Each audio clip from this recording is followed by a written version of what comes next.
Shalom, shalom, shalom, shalom.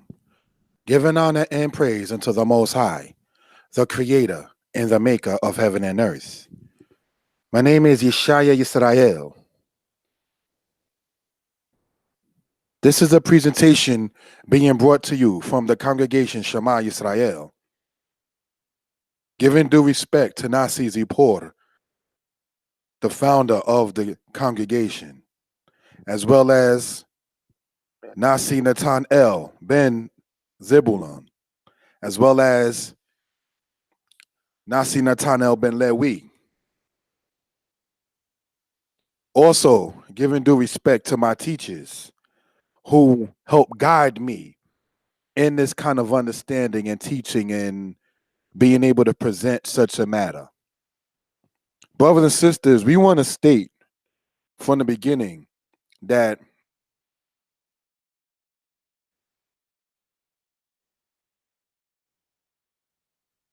nobody knows everything.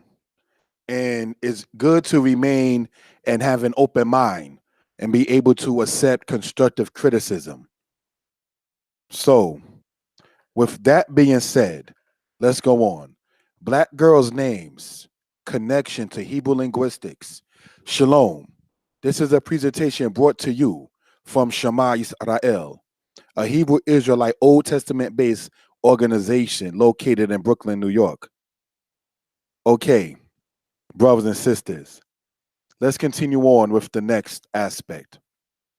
Shalom, the reason for such. Shalom, giving honor and praise to the Most High, the Creator and Maker of heaven and earth, the sea, and all that in them is. This presentation is brought to you to set a record straight regarding the Hebrew language and the connection it has to modern Black girls' females' names. The names we will discuss and explain are such: Tanya, Tamika, Shaniqua, Shaquana, and show in the scriptures how such names can be derived and the knowledge of the word Shah and She in Hebrew. Get your pens out. That is a suggestion I have as far as saying get your pens out, because of what we're about to expound upon, brothers and sisters, is not part of the Hebrew lessons. It's not part of the lesson 1, class 1, lesson 2, class 2. This is for everybody, but the Hebrew explanation is advanced. And you will see what we mean as we go along in this particular presentation. Okay, let's go on to the next slide. Remember, get your pens out.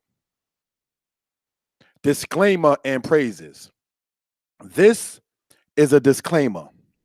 I do not know everything, and I am open to constructive criticism and loving rebuke. As an appointed more/teacher in an organization, I must first, as a servant of Yah, the Creator, acknowledge before whom I speak and who I represent.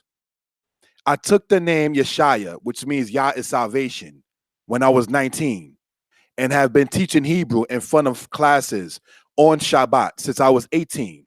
I am now 37, bless Yah, and respect my teachers who came before me. This is what we call honor. All right, so this is something we want to have pointed out for edification purposes. All right, so that way we can gain some understanding of where we're coming from and what we're talking about. All right, next slide. Thank you.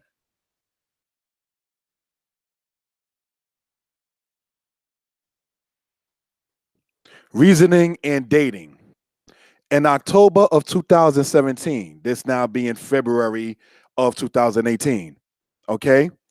In October of 2017, I did a teaching stating that certain common used Black girls' names, such as Tamika, Shaquana, can be linguistically connected to Hebrew, even if the mom or dad who named a particular female did not know Hebrew. It was brought to my attention that there is no concordance results for she, a Hebrew word, within the KJV, that is to say the King James Version. One cited the blueletterbible.org/search/dictionary/view entries.cfm. The entries there showed nothing regarding Shah or She in Hebrew. Now, what we're going to expound upon and explain, brothers and sisters, is I wanted to show, as the slides go on, the response that was made to me back in October or so when this particular teaching went out. So, as stated before, periodically I look through the videos that's done and see if there's any questions or so relating to the subject matter and respond if anything. Now, whoever the particular brother, sister is, this particular aspect is not directed against, but in more so the aspect of enlightenment. First off, one does not properly go to a concordance to look up something as far as a Hebrew word linguistically is concerned. One goes to a concordance when one wants to find out where is the word rabbit. For instance, you're not going to look up the word arnabet because it's an English concordance. So you will look up the word rabbit.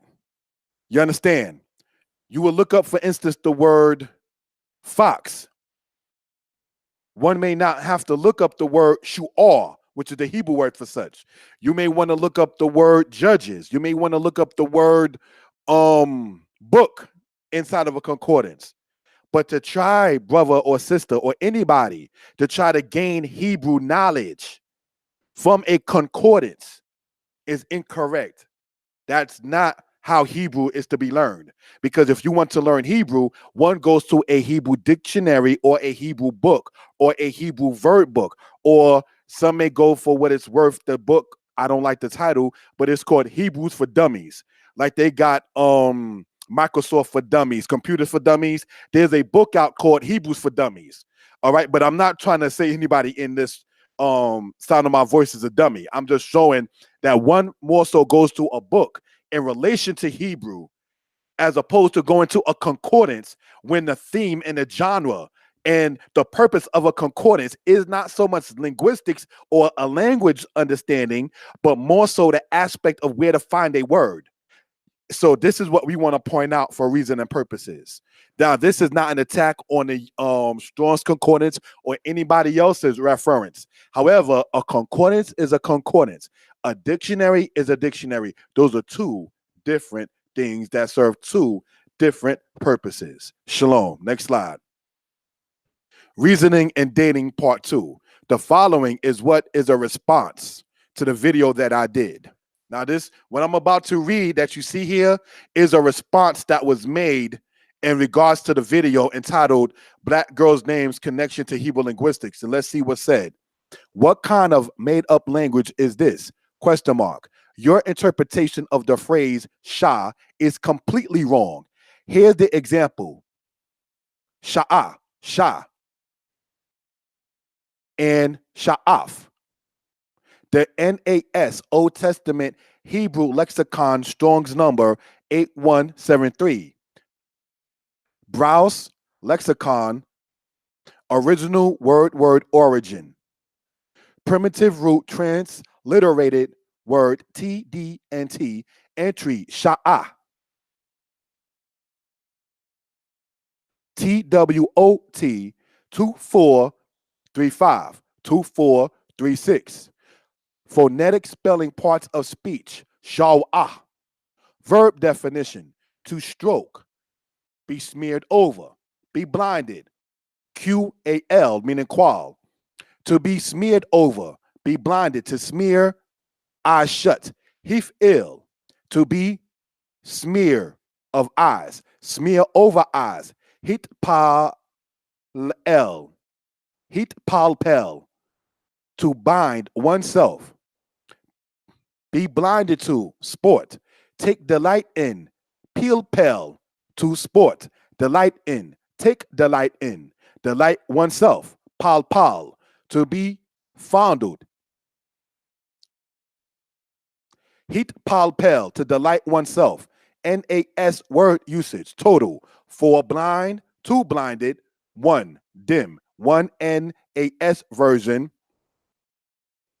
Verse count, Isaiah 3, total 3. The Hebrew lexicon is Brown, Driver, Briggs, Genesius, Jensenius, sorry, lexicon. This is key to the theological word book of the Old Testament. These files are considered public domain. And then I show where it says http www.biblestudytools.com/lexicon/nas/sha'a.html. All right. So this is something we want to just show. This is the response. What you're seeing and what you heard just now is a response that was made to the video I did back in October of last year. In the video, I'll put it inside of the description when the video is uploaded today, and it's called Black Girls Names Connection to Hebrew Linguistics. All right. So now I want to focus, and I'm not trying to sit there and be in my feelings, but somebody said, what kind of made up language is this? Your interpretation on the phrase Shah is completely wrong. Now, let's remember that that's stated for edification purposes. And let me explain for those who may be listening, male and female, elder, youngster alike, so you can see why I say what I stated before. I'm doing this video in part to clarify the matter concerning the subject. And we're going to see, blessed be the Most High, if my interpretation of the phrase Shah is completely wrong. Let's go on, brothers and sisters. Remember, use a dictionary, not a concordance. Let's go on. The matter of Sha'ah, the NAS Old Testament Hebrew Lexicon, original word 8173. Sha'ah, transliterated word Sha'ah, phonetic spelling, Sha'ah, definition. To stroke, be smeared over, be blinded. Now, what you're looking at right here is when I clicked on the thing that the person left inside the comment board, this is what I saw. All right. So I sat there and showed exactly what the person was saying as far as Shah. And when he or she looked it up, they said, oh, well, they only saw, from my understanding, Shah, and not Shah. So let's see how Hebrew works in this particular regard. Let's go on to the next slide. Thank you. The matter of Sha'ah, part 2. The NAS Old Testament Hebrew Lexicon, original word, transliterated word. Now, if you notice the difference between the slide we just went past and this slide that you're looking at right now, this one you're looking at right now has the arrow there and then a highlighted blue part. And it's a sheen, an iron, and an iron. And that spells Sha'ah. Now, for those who've been listening to the Hebrew lesson number 20, as well as Hebrew lesson number 17, all right, I could put that in the description as well. You would know that anytime a verb, okay, has the second and third letter as the same letter, it is referred to as an iron verb. All right, so that's one thing to point out. Secondly, this particular word that the person gleaned from looking at the concordance online and so forth has nothing to do linguistically with what I was going over and what I was teaching. This is why you cannot teach Hebrew from a from a concordance. You could teach it from a lexicon. You cannot teach it from a concordance. I state again, you cannot teach Hebrew by looking at a concordance. And when one does, no disrespect intended, this is the result of what can happen. Because whoever this person is, male or female, said that I was completely wrong. But let's see if the person, no offense intended, not to disrespect anyone, because I don't know who he or she is. Let's see if such was even linguistically correct. Let's go on, brothers and sisters. Next slide. Let's go. Hebrew teacher presents. Now, this is what you're looking at right here, comes from the Ben Yehuda dictionary. And what you're seeing is where it says where the pen is at, sha'ah, to shut, blind eyes, to look away, to ignore. That's what you're seeing right there in that particular regard. Now, we still see the sheen, the iron, and the iron, right? Let's remember that because that's what the person hinted on or talked about. Let's go on, brothers and sisters. Let's go. Hebrew teacher presents part 2. Now, this is highlighted. It's the same exact thing as this slide, and this slide is the same exact thing, but I just wanted to highlight it and then show so one will be able to see what we're talking about as far as linguistics is concerned. To shut, blind eyes, to look away, to ignore. and you see the sha'a highlighted. Now, outside of those brackets, which you see next to it, because remember, Hebrew is always read from right to left. You see the hey, the sheen, and the ayin. That spells, brothers and sisters, hashe, which is the hif'il form of said word. Now, you notice something very meticulous, right? You look at the first part that's highlighted, and it says sheen, ayin. Then the part that's not in brackets has the hey, the sheen, and the ayin. If you listen to Hebrew class number 17, okay, which I can put inside and will put then inside for edification purposes, inside the description, anytime a verb is the second and third letter is the same, is referred to as an ayin verb. When you have that particular form of verb, such as sha'a, such as sabab, such as zarar, such as halal, so forth and so on, anytime the second and third letter is the same root letter, bet, ayin, resh, lamet, what have you, you have the option when you conjugate it to drop one of those root letters off. And that's why you don't see hey, sheen, ayin in that particular part outside the brackets. I explained before we got into this particular lesson to this point that some of the teachings regarding this is maybe a bit more advanced than the classes we have been redoing. All right, but I just want to show and get to the nitty gritty as far as why I'm stating what I'm stating, because when we present here, first off, we say giving glory and praise to the Most High. That's one thing. So therefore, humility must always be in the presence. And there's nothing wrong with saying I'm standing to be corrected. If you listen to Hebrew lesson number 18, I stood to be corrected and made the correction in Hebrew lesson number 19. So it doesn't take anything away from you, brother or sister, to admit if you made an error. Okay, so getting back on into this particular subject right here, looking at this right here, sha'ah, to shut, to blind eyes, to look away, to ignore. Let's go on, brothers and sisters, to the next slide.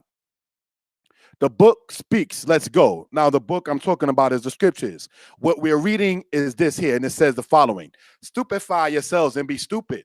Blind yourselves and be blind. Ye that are drunken, but not with wine. That stagger, but not with strong drink. Now, this is coming from the book of Isaiah, chapter 29. And here's what we read in the Hebrew. Hit mahu. Ut mahu. Hish ta'ashu wa sho'u shakru wa lo yahin na'u wa lo shekar. Okay, so that's right there what we had just read there in the Hebrew. Stupefy yourselves and be stupid. Hit mahmu ut mahu, from the Hebrew root word maha, which means to stay yourselves, to make yourself wonder, to basically make yourself become ignorant or foolish, if you will. All right. So that's what that word means in that particular regard. Let's go on, if we will, to the next slide. Okay. The prophet Isaiah speaks. Stupefy yourselves and be stupid. Blind yourselves and be blind. Ye that are drunken, but not with wine. That stagger, but not with strong drink. Once more time. Hit mahmu. Ut mahu. Hish ta'ashu. Wa sho'u.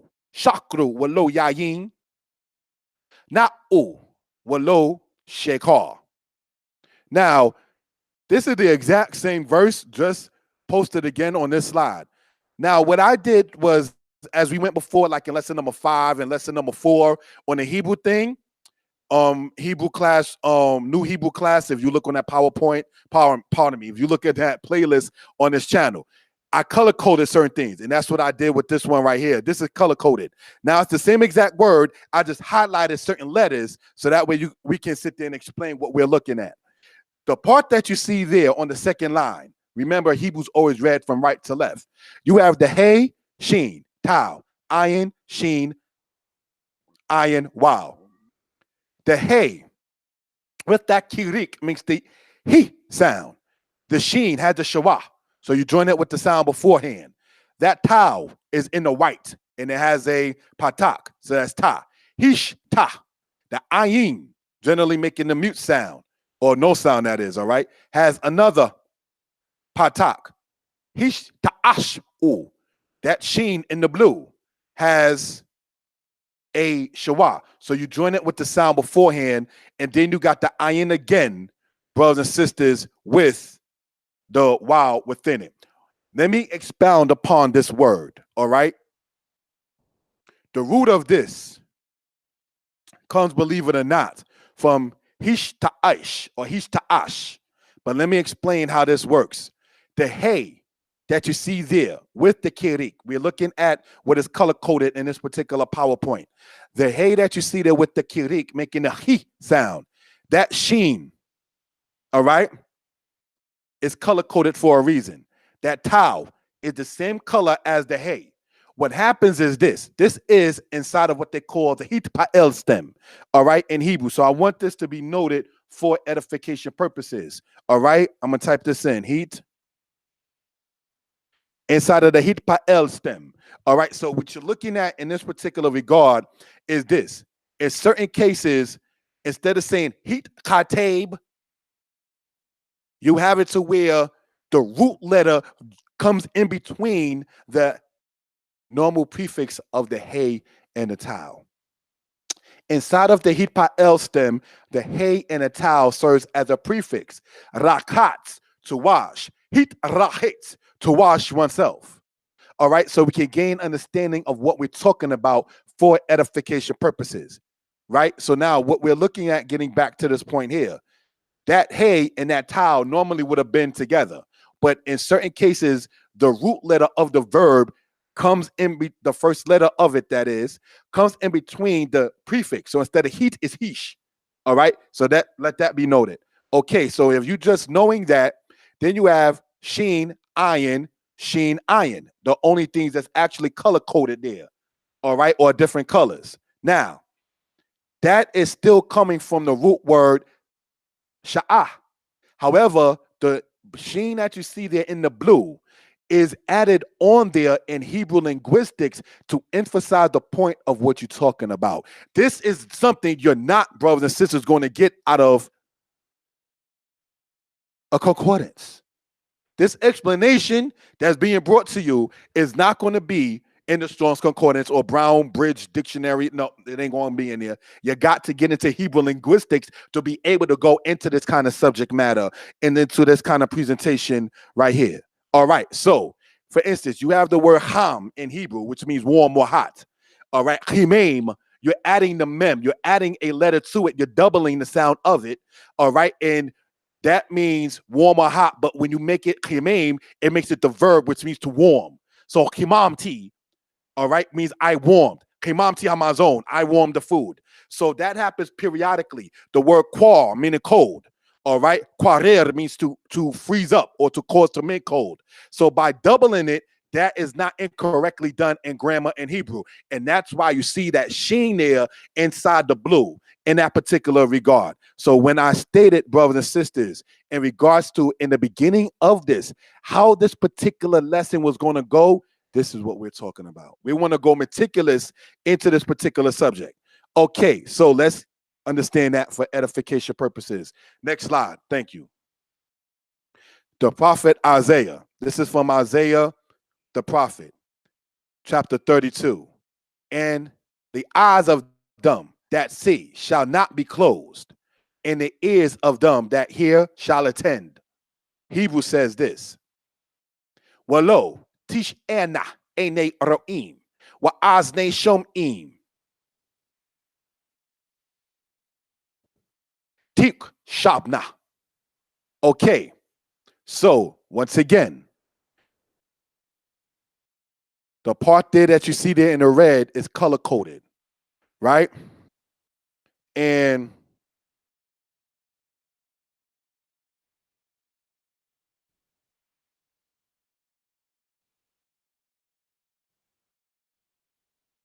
the part that you see there, sorry about that, is color coded. And its root is still sha'ah. Sha'ah, sheen, iron, iron. Some people also state that that could be sheen, iron, hay. When you sit there and study the Hebrew linguistics of a particular matter, the meaning of it nonetheless is the same. Walo, tish, ena, ene, roim. So looking at this particular regard, Aine means eyes of, Ro'im means see. While Azne, ears of, Shom'im, in the ears, hearing, in the hearing ears, Tik Shabna. That comes from the root word Kwashab. Okay, so this is something to be pointed out for edification purposes. Okay, so now, this is what you're looking at there that's color coded is not the Hitpa'el stem, brothers and sisters. It is the Hif'el stem. All right, so let's go on, brothers and sisters, to the next slide. The meaning of Shah, which is a sheen and an ayin. What you're looking at on the left-hand side in Hebrew says Elisha. The word to the left is Elisha, a man who was a prophet in the scriptures. He was a successor of he was a successor of the prophet Elijah. All right. So now the word to the left is Elisha. The highlighted part in red spells Shah. The highlighted part there in black spells Eli. The meaning of Elisha is my God is salvation. Let's continue. Let's go on to the next slide. Thank you. Proverbs 5, Antamak, the root of Tamika. It says this. Wagaleha, Yorodot, Mawet, Sheol, Ze'adeha, Yit Moku. Her feet go down to death. Her steps take hold of the netherworld. Now, the part that you see there highlighted there in the green is a tau, a mem, and a kaf. When you look at that root there, it comes from the root word tamak. All right? Yit moku is they will support. They will take hold. All right? The yod in the beginning of it and the waw at the end of it the yod serves as a prefix and a waw serves as a suffix. So when you drop off that prefix and suffix, you're left with the word tamak. And the word tamak means to support or take hold, because when you take hold of something, you're supporting it.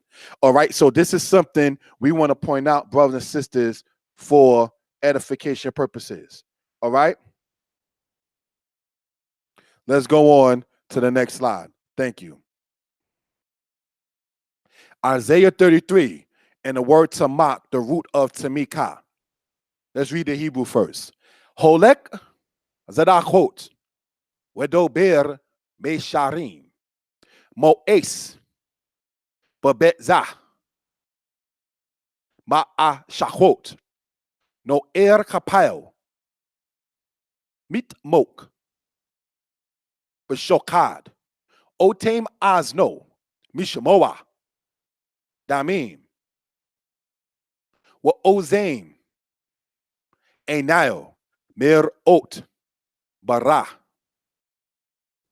He that walketh righteously and speaketh uprightly, he that despiseth the gain of oppressions, that shaketh his hand from holding of bribes, that stoppeth his ears from hearing of blood, and shutteth his eyes from looking upon evil. Now, what you're looking at right here, brothers and sisters, also is color-coded. Now, you see the mem there that's red, right? Then you got the tau, the mem, and the kaf. That mem there in the red, I want to explain, because, and for those who may know what this presentation is about, your concordance is not going to explain what I'm about to state right now. And there's no disrespect intended, but a concordance serves its own purpose. All right? You're looking at this word right here that says meet mok. This mem that you see there in the red serves as a prefix. All right? In Hebrew, there is a thing that is referred to as the ba kalam. Ba kalam, we went over in Hebrew lesson number 15, and I can sit there and put that into the description as well. Okay? So now, giving honor and praise unto the Most High. You're looking at this right here, meet mok. This mem When you see the thing there typed into the chat group, when it says bakalam, ba means in or with. Ka means like or as. La means to or for. And the mem, which is not ma in this case, but would have been, stands for of or from. So now when you're looking at this, brothers and sisters, it says what? That shaketh his hands from holding of bribes. Ba shokad.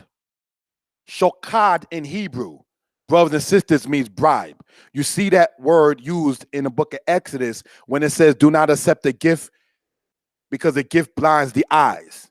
The word gift more so is really the word matana, but the word shokad more so, as you see in Exodus, all right, more so directly means the word bribe. So when it says shaketh his hand from holding bribes, the part that you see there in the English that says from holding in the Hebrew is there color coded. Meet mok. That mem stands for the part of from. Holding, when you hold something, you support it. I'm emphasizing that the root word tamak in Hebrew means to support as the verb. All right, meet mok. If you drop off that prefix of the mem, right, you have the tau, the mem, and a kaf. Tamak. Tamak means to hold up, to support. This is what I'm emphasizing, and you can see that root there inside the scriptures itself. This is not something that somebody just made up because I wanted to sit there and get sister's attention. Benny's sister's name Tamika. I just wanted to sit there and get likes on Facebook or have Shema sit there and get praises because of this. No, this is something that we're presenting from the scriptures for edification purposes. Let's go on to the next slide. Tanya, a popular name explained in Hebrew. I want to give due respect to my courtmate also, the sister who actually encourages me to get these teachings out. All right? The sister by the name of Ahaba Lewi. Much due respect. All right? So, now looking at this, Tanya, a popular name explained in Hebrew, Micah 1.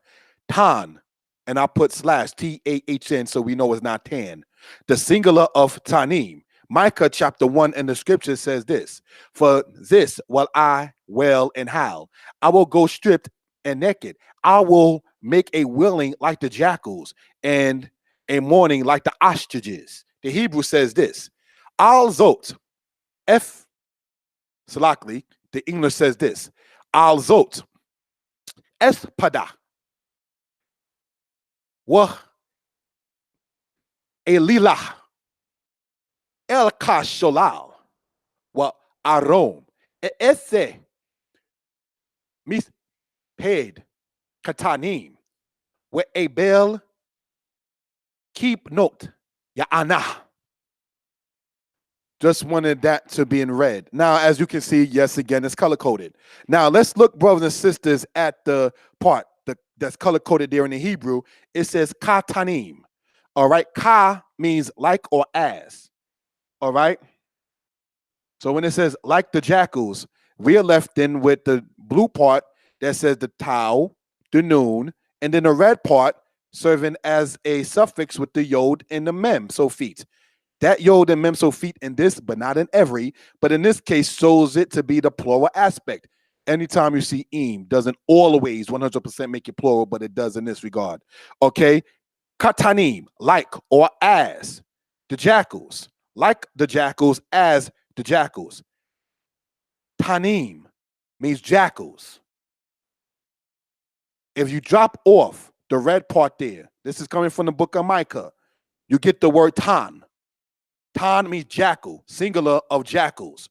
Tanya in Hebrew, though it may not even have the most nicest meaning, all right, or a usual meaning or the most pleasant meaning, would mean jackal of God. How can I sit there and say that that can actually be a name? Is because we see a name like this in the scriptures. Ariel. Ariel in Hebrew means lion of God. Okay? There's no set rule saying that somebody in the scriptures or outside the scriptures cannot be named Ariel. You see that in the book of Isaiah chapter 27. Please don't come with a concordance no more to try to debate those who know Hebrew, but yet at the same token showing a humility. Don't do that no more, please. I'm asking. Nah means please in Hebrew. Don't do that. You understand? Because what we have to do at this point is then sit there and have it be known for edification purposes why myself, a brother, made this kind of video back in October to begin with. All right? So this is something we want to get into for reason and purposes. Now, let's look at this right here. All right? Ka-tanim.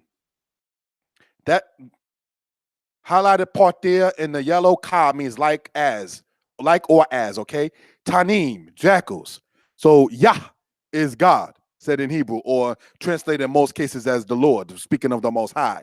So Ariel, El meaning power, El coming from the root word Ayil, which means to be mighty. So it's therefore understood to mean God. All right, so Ariel meaning lion, Lion, the animal. You know the animal in the safari, the lion. All right. So this is something we can you, Shema, point me to a biblical Hebrew dictionary. Yeah, they have them. Somebody asked this in the chat. Can one be pointed out to a biblical Hebrew dictionary? They have them, but they come in two different sets of volumes. All right. You may want to get to what is referred to as an interlinear. All right. All right. Interlinear. All right, that can help you in that particular regard. So when you look up interlinear, and it's not to be funny, it's a lot of money. You can get it online. Interlinear, it shows you how it goes verbatim per word. Now, there is a book that made a salient point regarding biblical Hebrew and modern Hebrew and so forth and so on. Ancient Israel vocabulary, the older you get, the more limited the vocabulary goes. So later on in history, you have it to where the vocabulary by the time of Solomon advanced, or should I say was more words in Hebrew in the era of Solomon than in the era of Moses. And then when you get to the time of Isaiah, you understand over 200-300 years after Solomon, the vocabulary done expanded from that point from the era of Solomon. So generally it's about 800 years between Moses and Jeremiah. So the language that the people were speaking then, for instance, when you look in the scriptures and it says the bread that came from out of heaven was called manna. Manna means what is that? You understand? Man, and that particular aspect is the word for what. So whereas in most cases in Hebrew, later on you see not man, but ma in regards to for the same word. All right. So that's something in that particular regard. Okay, somebody said that they have the interlinear and the lexicon. That's whoever that person is, more power to you, because I was not trying to buy an interlinear. No, that's too much money. I still got to get my juice in the morning. I couldn't afford it, but more power to whoever that person is. All right, so then it says, who read Hebrew and understand, I just want to expand my vocabulary. So let me try to explain. Vocabulary in biblical ways is a little bit more finite than in what is referred to as modern Hebrew. You understand? So this is something in that particular aspect once it comes down to that particular case. So let me give an example. The word, for instance, for altar, Alter, that you see inside of Exodus, right, is the Hebrew word mizbeach. The root word mizbeach comes from when you drop off the prefix zabak, which means to slaughter. So on an altar is things were slaughtered on the altar. So Hebrew thought, brothers and sisters, just goes to show that when something is done, they named it based upon that, like the tribes of Israel are named based upon events the mothers went through. So Issachar is named what he's named. Naphtali is named what he's named. Judah is named what he's named. Lawi is named what he's named. Dan is named what he's named, and so forth and so on. All right. So that's just something once it comes down for edification purposes in that particular regard. All right.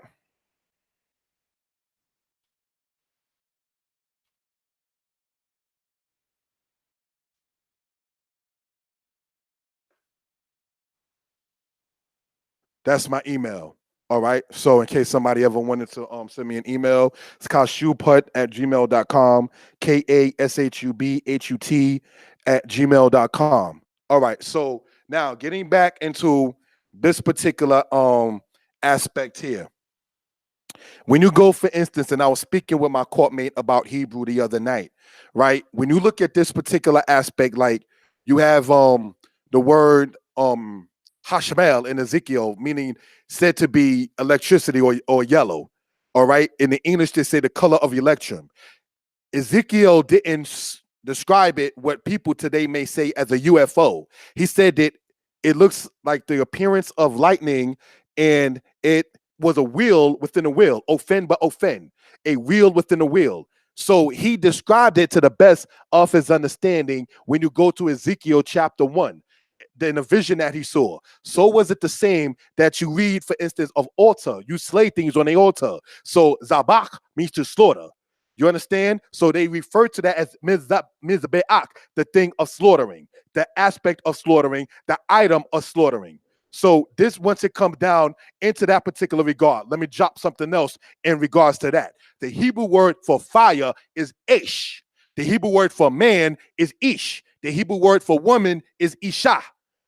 Between man and woman coming together, we're talking in righteousness, that's a fire that's sparked. See, that's a little bit of Hebrew science, if you will. Like, for instance, the Hebrew word kareb means sword. Karbah also means destruction, because with a sword, you deal with in destruction. So that's how Hebrew works in that particular regard in certain cases. You understand? So hopefully what I stated as far as that aspect goes with the language, the vocabulary, hopefully that was helpful in that regard. Now, getting back into this particular point here, looking back at the part that's highlighted and the different colors, katanim. You drop off, for instance, the suffix in the red there, you got the word tan, which means jackal.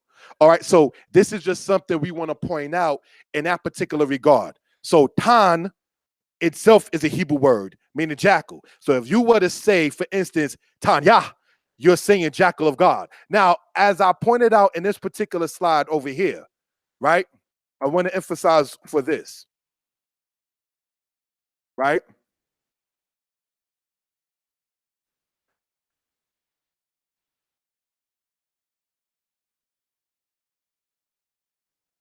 This presentation is brought to you to set a record straight regarding the Hebrew language and connection it has to modern black girls' females' names. The names we will discuss and explain are such: Tanya, Tamika, Shaniqua, Shaquana, and we'll show in the scriptures how such names can be derived, and the knowledge of the word Shah and She in Hebrew. Get your pens out. Okay, so one more thing I wanted to point out, brothers and sisters, is that even if the mother or father who named some of the names that we see today, even if they didn't know it was Hebrew, doesn't mean you cannot connect it to Hebrew. So if I have a child and I don't know Hebrew, but I say I name my child Ariel, that in Hebrew still means lion of God, Lion, the animal. So this is something we want to point out in that particular regard. Okay, so let that be noted for edification purposes. Now, let's go on to the next slide. Thank you. The matter of Niqua. Thus we get Shah Niqua. Hebrews explain Hebrew. Because if you remember earlier, what I had copied and pasted from what was stated inside of the other video was I was completely wrong about the explanation and the breakdown that I did in the teaching in October concerning black girls' names connected to Hebrew linguistics. So let's see if this can fit. Let's read the English first. For thus saith the Lord, behold, they to whom it pertain not to drink of the cup shall assuredly drink. And art thou he that shall altogether go unpunished? Thou shalt not go unpunished, but thou shalt surely drink. Jeremiah 49. Now, That's where it comes from in that particular regard. The Hebrew says this. Kiko amar yod he wahe. Hine asher ein mish patam. Lish tot hakos. Shatu yish tu. Wa atahu. Nakwo ti nakwe. Lo ti nakwe. Ki shato tishte. Let's expound upon some Hebrew. Because see, no offense intended. I stated earlier, you cannot teach Hebrew, learn Hebrew by looking at a concordance. Concordance, and I have concordance. I have a Strong's concordance. I have the Young's concordance. I have concordances. So I'm not saying don't use it. I'm just emphasizing that you cannot learn Hebrew or teach Hebrew by using a concordance. You can't. Okay, so let's go on. All right. What you see there, highlighted there in the yellow, says Niqua, Tinaqua. Now, the part that you see there with the tau, the noon, the kuf, and the hey, those 4 letters there. Now, those 2 things that look like the 2 periods or what have you, one above the other, next to the hey, that's the word that I'm talking about. It's highlighted there in the yellow. The tau has the kirik, the noon has the quamats, the kuf has the segol, and then the hey.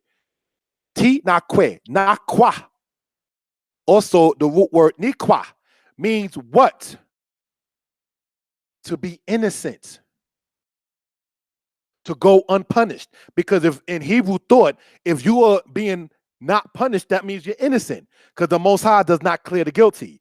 This is why we try to sit there and ask for the mercy of Yah and ask for the Most High to give us a heart to do that which is right. Because we already know, reading Exodus, that the Most High by no means clears the guilty. So when Yah sets his judgment, we just hope and pray that Yah has mercy in his judgment. All right? So let's understand that particular aspect. All right? So we know before whom we stand. Niqua, ti nakwe. The noon, the kuf, and the hey. Then you got the second word there, tau, noon, kuf, hey. That niqua that you see there emphasizes what the next word is. If you look at that tau, the noon, the kuf, and the hey that you see here in the yellow, and if you were to drop that prefix, if you were to drop that prefix, you still have the noon, the kuf, and the hey. So looking at it without the tau there, it will be noon, kuf, hey, noon, kuf, hey. The statement and pronunciation of that is Niqua or Niqua. So this is what we want to point out in that particular regard. Niqua, the noon, kuf, hey, the first one you see there. That kuf has a kolam on top of it. That just goes to show that is emphasized. When Joseph spoke to the people in Egypt, the Hebrew says, Gunab, Gunati, indeed I was stolen. When you see there in the English, thou shalt not go unpunished, but thou shalt surely drink. Art thou he that shall go altogether unpunished? So it emphasizes it. Lo tinaqua. You will not be found innocent. You will not go unpunished. Ki, because, for. Translated there as the word but in English. B-U-T. Shato tishte.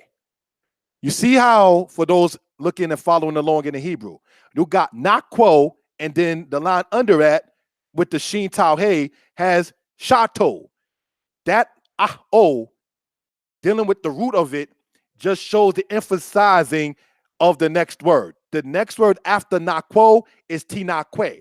The next word after shato is tishte. Shata means to drink. All right, so we want to emphasize that in Hebrew. That's a lamed hey verb, by the way. For those listening to lesson number 20, know where I'm going when I stated the lamed hey verb. I stated earlier, this is not part of the Hebrew lessons. This is for edification purposes in regards to the fact that I'm responding to those who might have seen a comment made about why I'm saying words like Tanya, Tamika, Shaquana, it could be Hebrew. Like, what manner of language is this? This is the language you're talking about right here. Look, it's right there in front of you. That's what we're talking about. And you're not going to get that breakdown looking at a concordance. And I bought concordances, several of them. Whoever is a person online who bought the interlinear, more power to you, my brother or sister, because that book costs money. I saw the price for the interlinear. I looked at it, but I wasn't buying it because as stated earlier, I got to do my shatiya, my drinking from the root word shata in the morning, and I couldn't economically afford it. But for those who can't afford it, do what you can do. Do what you want to do in that regard. So getting back to the point, remembering before whom we stand the most high. All right. Naqua tinaque. That first part, when the noon kuf hey, just emphasizes the meaning of the second part, and the root of that is naqua or niqua, which means to be innocent. All right. Lo tinaque. You will not be innocent, also meaning you will not go unpunished. Ki shatot tishte, because or for you will surely drink. You see where it says surely drink? That chateau emphasizes it. It's not just saying you will drink, like, yeah, you will drink. Emphasizes surely. It's a definite.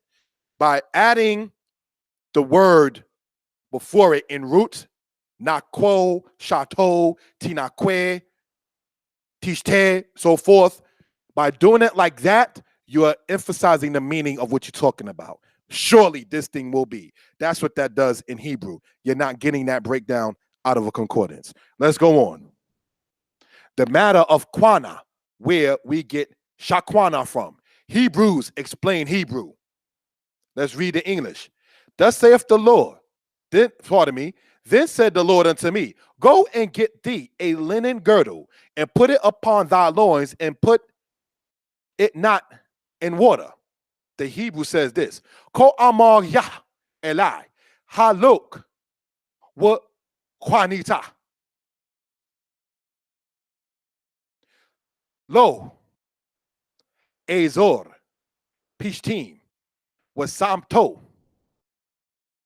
al mat necha ubamayim lo to be ehu. Now let's look at that right there.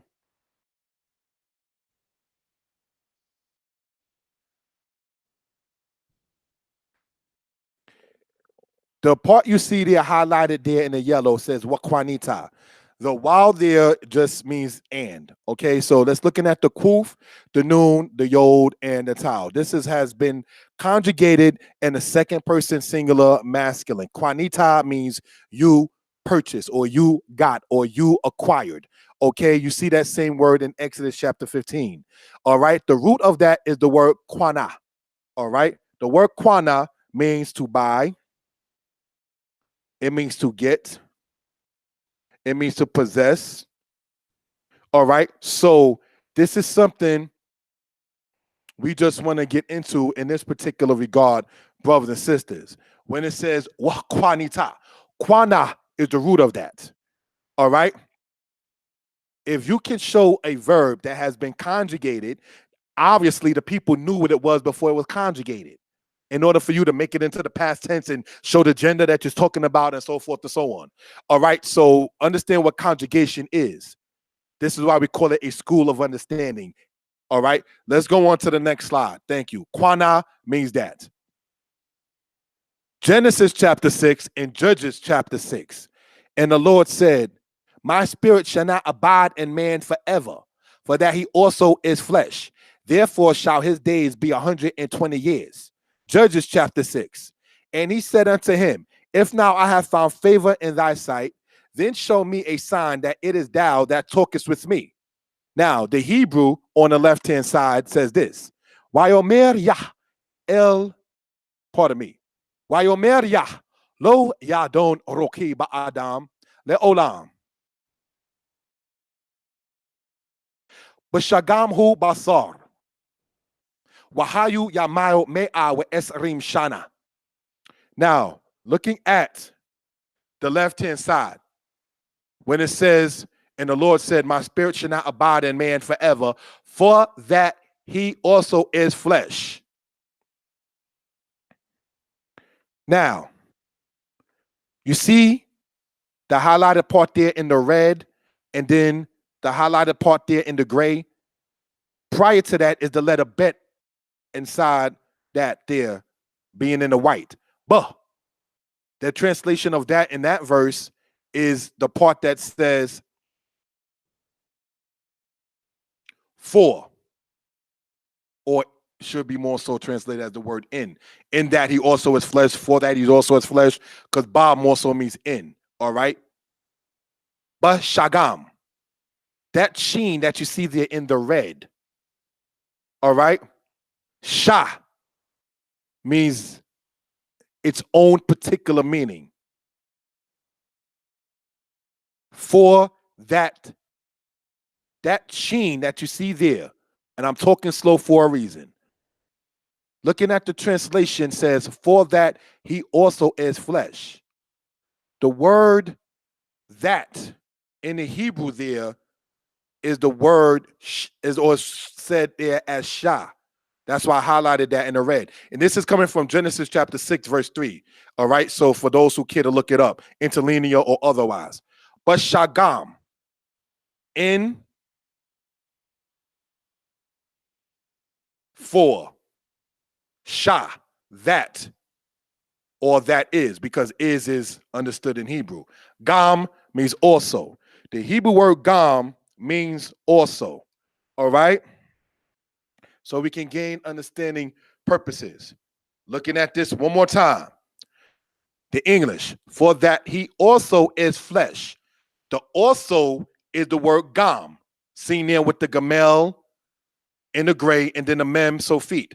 But that highlighted part there in the red is what I want to emphasize on, because the part that says that is the said there in the Hebrew as sha.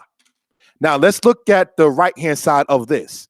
And he said unto him, if now I have found favor in thy sight, then show me a sign that it is thou that talkest with me. The Hebrew says this, Wayomer Elayo, im na mazati kain be'eneka, wa asita liot, sha'ata medaber imi. Once again, you see, brothers and sisters, the highlighted part there on the right-hand side that has the sheen there. It says sha. Then it says the aleph, the ta, and the hey, ata. Ata means you or you are. We explained that inside of the pronouns in the Hebrew lesson we did earlier, which is Hebrew lesson number 20. All right.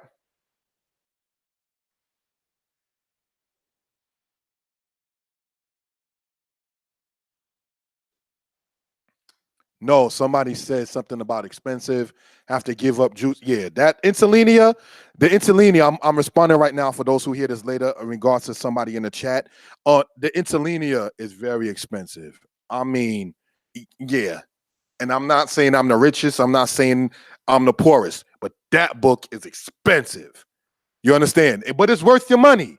You get what you pay for. You understand? As the saying goes, you get what you pay for. You understand? Such is life. So once it comes down to that particular regard. All right, now getting back into focus here. We're looking at Judges chapter 6, and this is the 17th verse. Now, the part that you see there in the red says Shah, Ata. Ata means you or you are, right? Medaber imi. Medaber means speaking. Ani medaber, I am speaking. Ata medaber, you are speaking. Sha'ata medaber, that it is. You see that in the English. That it is. Wa asita, and you will show me, you will do, you will make li for me. Li means to or to me or for me. Ot means sign. Same word used in Exodus regarding the Shabbat. It's an oath, it's a sign. Sha'ata medaber li, that it is you, medaber imi, that speaketh imi means with me. All right, brothers and sisters, let's go back up to the other part. because I want to sit there and show for edification purposes. This is what somebody said here. What kind of made up language is that? Your interpretation of the phrase Shah is completely wrong.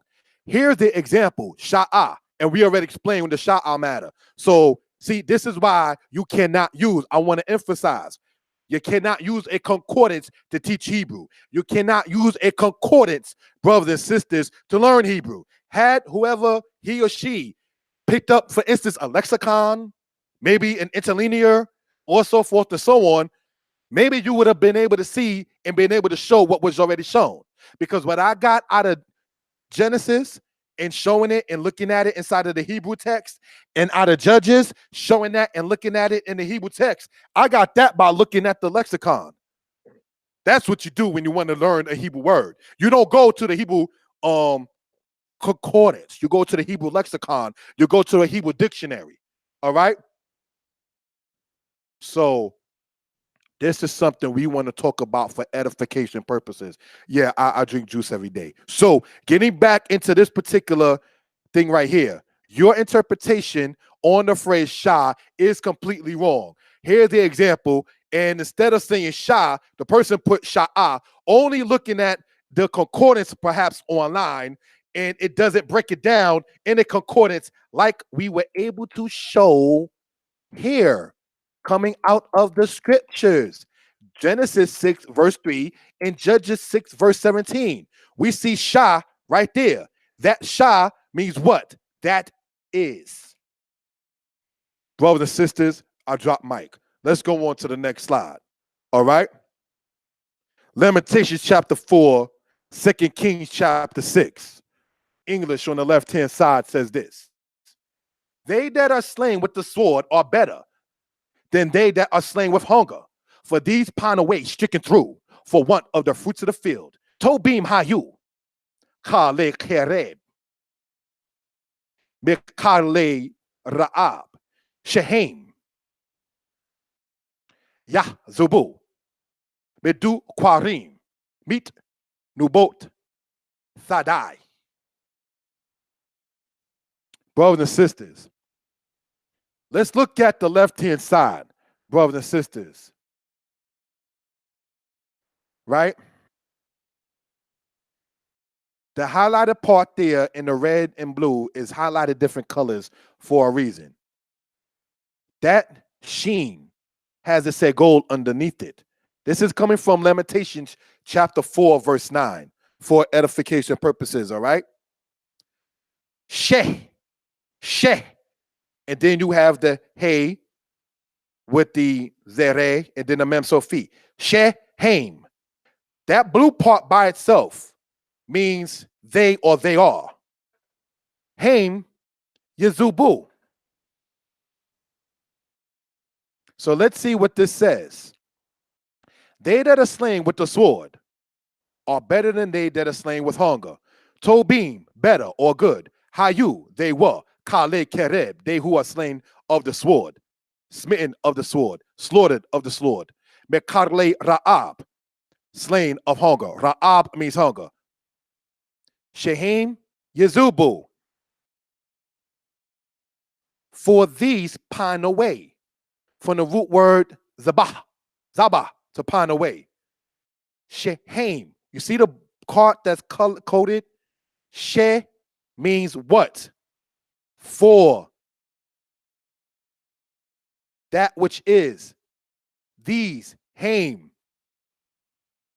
Pine away, for they pine away, because haim really means they or they are, or they will pine away. This is the future tense, Yezubu, all right?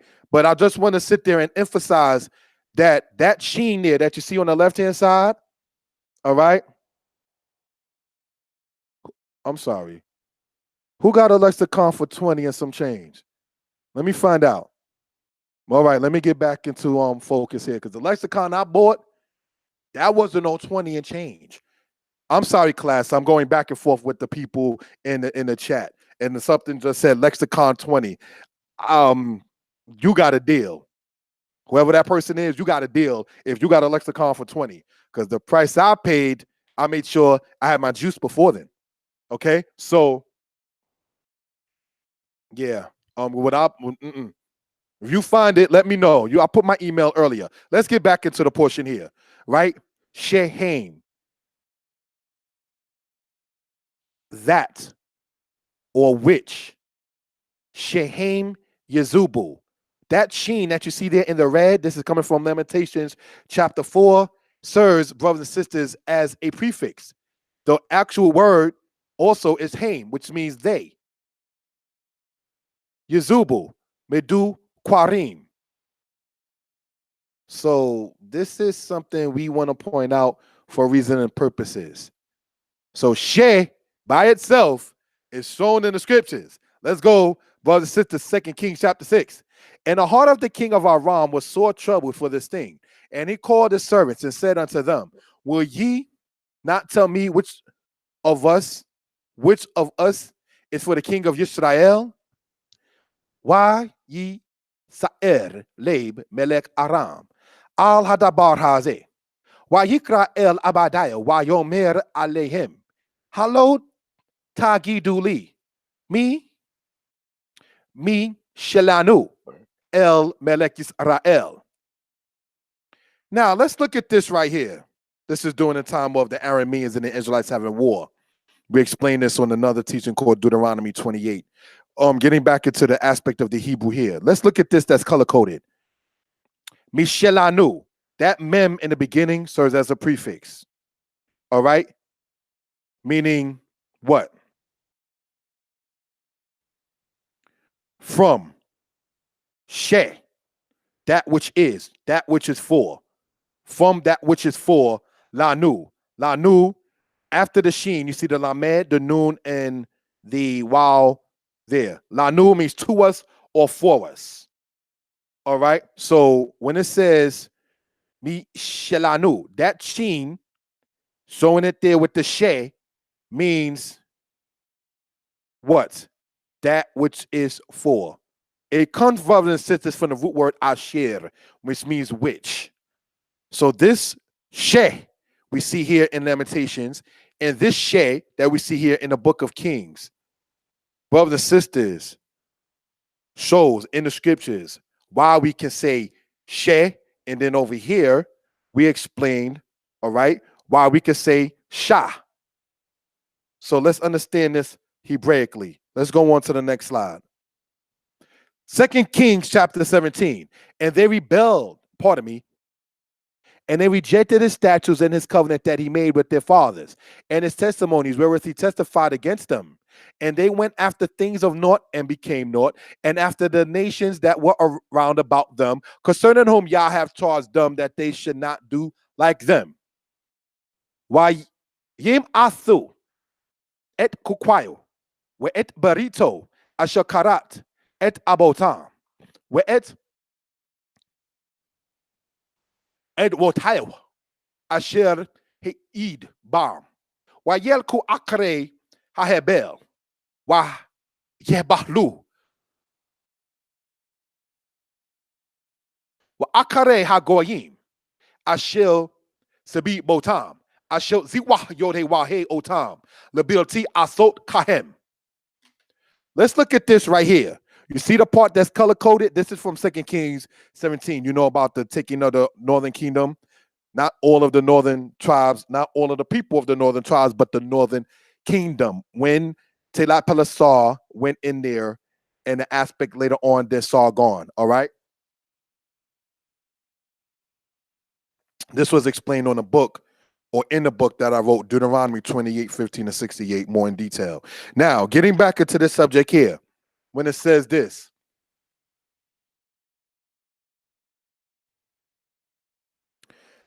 kahem, kahem. That kaf that you see there in the yellow means like. Haim means they, kahem, like them. We went over that word, brothers and sisters, in Hebrew lesson number 15. I'm going to put that inside of the description. All right? So we can gain some understanding for edification purposes. All right? That ka serves as a prefix. him, meaning literally they. But we don't say ka'otam like them. We just say kahem or like they is how it's properly said in Hebrew, but in English it's properly said as like them. So this is something we want to point out in that particular regard. So we see ka there serving as a prefix. We show where sha so as a prefix here, and then she. So she, sha, and ka all in Hebrew serves as a prefix. So now let's look at the next part. Numbers chapter 15. This is verse 15, by the way. As for the congregation, there shall be one statute both for you and for the stranger that sojourneth with you, a statute forever throughout your generations. As ye are, so shall the stranger be before the Most High. Hakwahal kukwa akat lachem. Walaged hagar. Kukwat olam ladorot tekem. Kakem kager richye.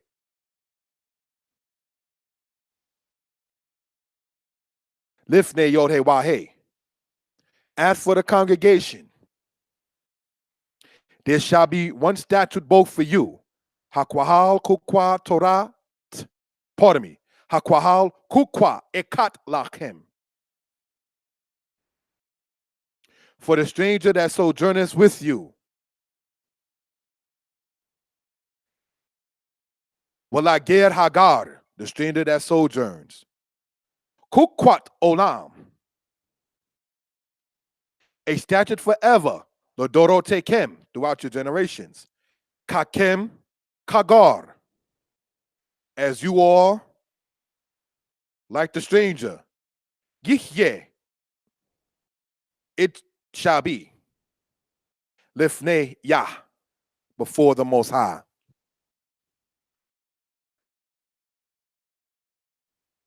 Brothers and sisters, the part there that you see highlighted there in the red says kakem kager. Kakem means what? As you, masculine plural, are. We went over this in lesson number 15. I'm going to sit there and put that inside of the description. All right?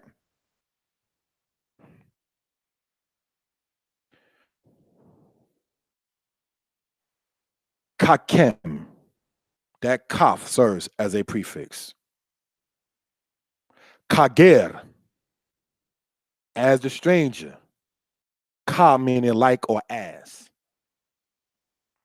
Mishael, Nehemiah chapter 8. And Ezra the scribe stood upon a pulpit of wood, which they had made for the purpose. And beside him stood Mattatiah and Shema and Ananiah and Uriah and Hilkiah and Maaseiah on his right side, and on his left side, Pedaiah and Mishael and Malchiah and Hashum and Hashbadanah, Zechariah and Meshulam. The Hebrew says this: Waya'amod Ezra Hasofer Asher Migdal Eitz Asher Asula Dabar Waya'amod Etzlo Matitya Weshema Wa Anaya Wa Uriah Wa Kilquiah Uma'aseya Al Yamino Umish Molo Padaya Umishael Umalkiah Wakashum Wakash Bana, pardon me, Wakash Badana, Zakaria, Meshulam. Point I want to emphasize, brothers and sisters, is this. You see the part there in the yellow? This is from Nehemiah chapter 8. And Mishael. Mishael in Hebrew means who is like God. All right? You can even look that up if you care to. Mishael. All right? Me means who? Sha means like or as. El means God.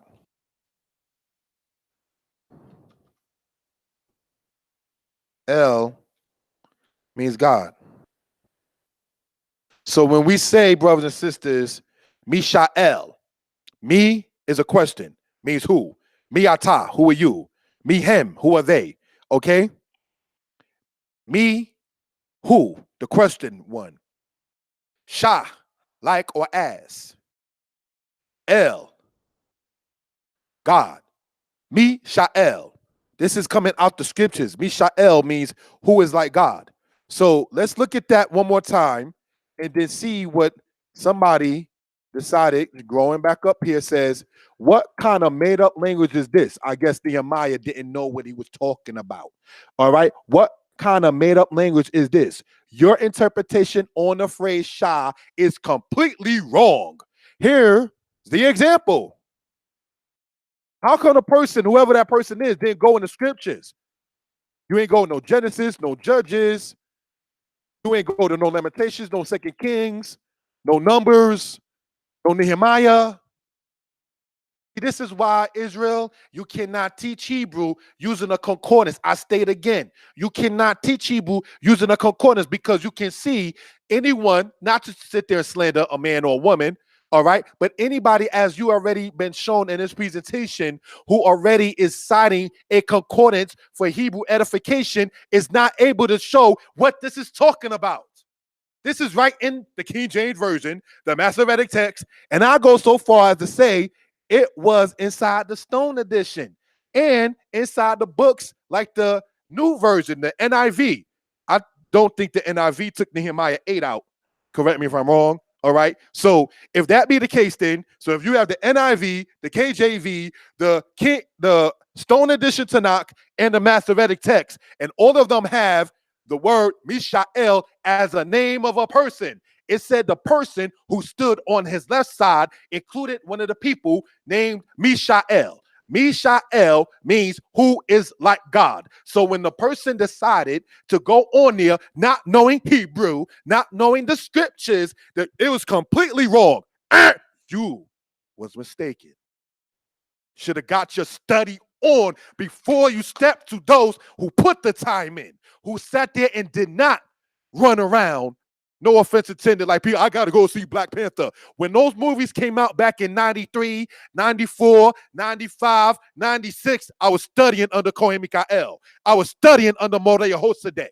3 hours in Shema Yisrael.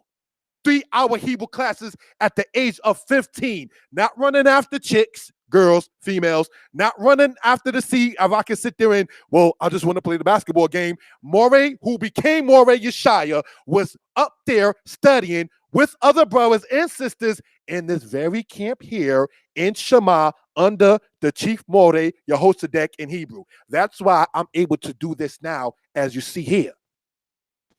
Somebody should have got your studying on. You understand? Blessed be the Most High. So when we talk about our teachers, this is what we're talking about. And I'm an author. I wrote 3 books. Blessed be the Most High. And I'll be the first to tell you, you can't talk to a book. You need a teacher, a person you can correspond back and forth. That's why I don't mind, blessed be the Most High, giving the telephone number, giving the aspect of an email and so forth. So I want to state again, as you see here, this says, let's read this again. Nehemiah chapter 8. And Ezra the scribe stood, is a person, he stood, upon a pulpit of wood, which they had made for the purpose. And beside him stood Matitya, meaning gift of Yah, and Shema, meaning hear, and Anaya, meaning Yah has heard, and Uriah, meaning fire of God, and Hilkiah, Kilkiah, meaning my portion or my part with Yah, or Yah is my portion, and Maaseiah, meaning the action or the doing of the Most High. On his right hand, Al Yamino, and on his left hand, Umis Molo, Samol meaning what? Left. Padaya, meaning the redeemed one of the Most High. And Mishael, Mishael meaning as stated, who is like El, who is like God. In Malkiah, Malkiah meaning what? Yah is my king. In Hashum, I forgot what that one meant. In Hashbadana, I forgot what that one meant too. And Zechariah, Zechariah meaning the Most High remembered. You understand? So I translated most of the names verbatim, blessed be the Most High, that I was able to offhand. Now, if anybody can show that the word Mishael, which is a name of a person that you see here, does not mean who is like God, then I need to be corrected. And I don't mind. If anybody can show what is the definition of Hashum and Hashbadana, I don't mind the correction. Proverbs chapter 12, verse 1 talks about that. Proverbs chapter 9, it says, teach a wise man and he will increase in learning. Reprove not a scorner, lest he hate thee. So, as stated, we have to remember before whom we stand. And before whom we stand is the Most High. And in doing so, looking at this right here, whoever this person is, said, what? What kind of made-up language is this? Because if you remember, I was going over Shakwana. Quana meaning bought, acquired, possessed. Shakwana means that which is possessed, that which is acquired. Somebody's making up some language. There's no definition for sha inside of the concordance. So your concordance forgot this word right here. See, it's right here in Nehemiah chapter 8. You need a new book. Oops. So let's go on to the next slide. Mikael. This is coming out of the book of Daniel. And at that time, Shammai could stand up. The great prince would stand for the children of your people. And there shall be a time of trouble, such as never was since there was a nation, even to that same time. And at that time, thy people shall be delivered. Everyone that shall be found written in the book.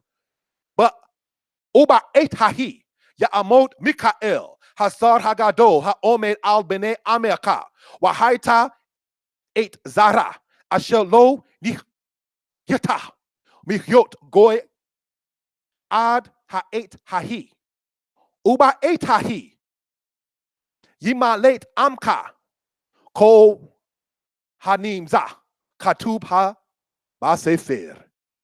Brothers and sisters, this is from Daniel chapter 12. Now, for those interested, you remember Daniel, Hananiah, and guess what the other guy's name was? Mishael. Mishael is in the book of Nehemiah and in the book of Daniel. Different person, but it has the same name.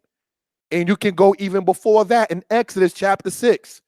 There was a person named Mishael who was the descendant of the tribe of the Levites. So Mishael, as stated, means who is like God. Mikael also means who is like God. Because the Shah means that which is.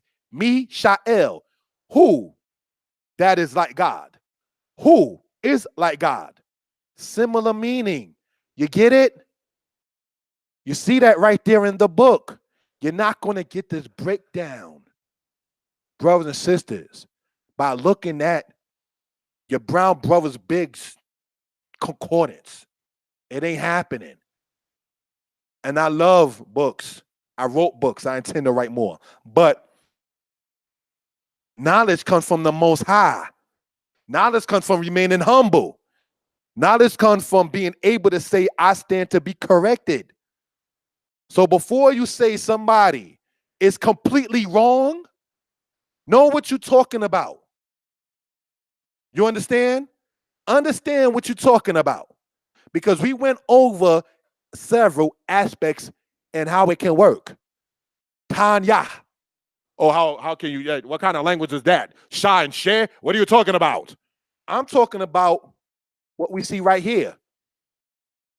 Genesis chapter 6, verse 3, and Judges 6, verse 17. Shah is in both of those parts. I explained that. I'm talking about the part here that says She in Lamentations chapter 4.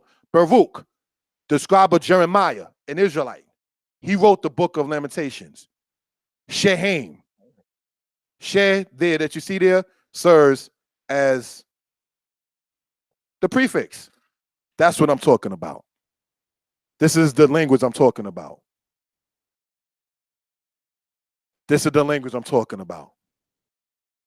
So when somebody asked what made up language, it wasn't made up. This is the language. We went over and showed the verses. It's not made up.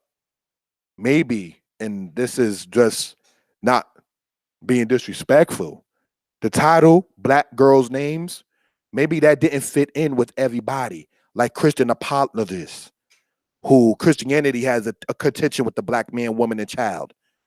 Maybe they didn't want to perhaps think that the girl out of South Central Los Angeles, out of Compton, California, out of Brownsville, Brooklyn, out of the South Side of Chicago, out of Miami, out of Gary, Indiana, out of San Antonio, Texas, could possibly have a name, even if her parents didn't even know it was a Hebrew name, gave their child a name like Tamika, meaning support, from the root word tamak, Tanya.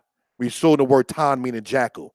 May not even have a desired meaning, but it still can be transformed into understanding in Hebrew. You understand? Just like somebody named Mikael. You read about a person named Mikael in the book of Samuel and Chronicles, in the book of Daniel as well. You read about a person named Ariel in the book of Chronicles. We went over and stated earlier that Ari means lion, Lion, the animal, the lion, the animal in the safari. All right? Then you have Ariel, meaning lion of God. So there's no set rule to say, oh, that can't be a name. Impossible. There's somebody in the scriptures named Zippor. The word Zippor means bird. You understand? So, as stated, we may want to get our studying on. Use the concordance for what it's good for. Look up these names. Look up Ariel, Mishael. Watch this video again, perhaps, and see if there was any misleading information about the aspect of Shah and She. And look up that in the interlinear. Ask the rabbi, see what he'll say. Giving honor and praise to the Most High, the creator and maker of heaven and earth. This has been a presentation brought to you from the congregation Shema Israel, an Old Testament Hebrew Israelites, I'll put that as there on purpose, all right? Hebrew Israelites-based organization. Proverbs chapter 12, verse 1. We're going to close out this particular part.